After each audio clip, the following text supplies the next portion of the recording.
Every year for the last 79 years, a very special event takes place in Poznan, Poland. The Canary singing competition is one of the highlights of the Polish Federation of Ornithology's calendar. Canary breeders come from far and wide, assembling choirs of birds who sing their hearts out before a panel of discerning judges. Amongst the hopefuls today is breeder Zdzisław. Każdy ptak u dobrego hodowcy ma rodowód wieloletni.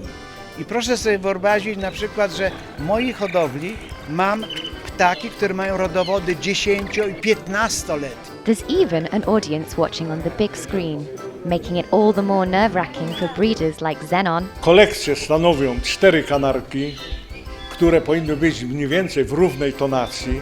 One mają pół godziny, idą przed ekspertów i tam popisują się swoim śpiewem.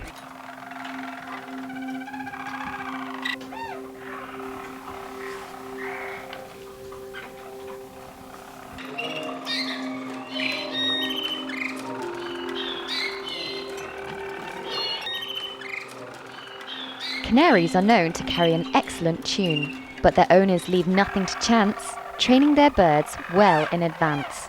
Miesiąc czasu jest na przygotowanie. Najpierw one w klatkach się widzą, później się je po prostu przegradza, żeby ptak się słyszy, ale nie widzi się, żeby pobudzać w nim śpiew. The judges have exacting standards. They score based on the quality of the tune and the veracity of the performance. Sadly for Zdzisław and Zenon, this year saw Marian Rick Sheikh claim top prize, knocking everyone else off their perch.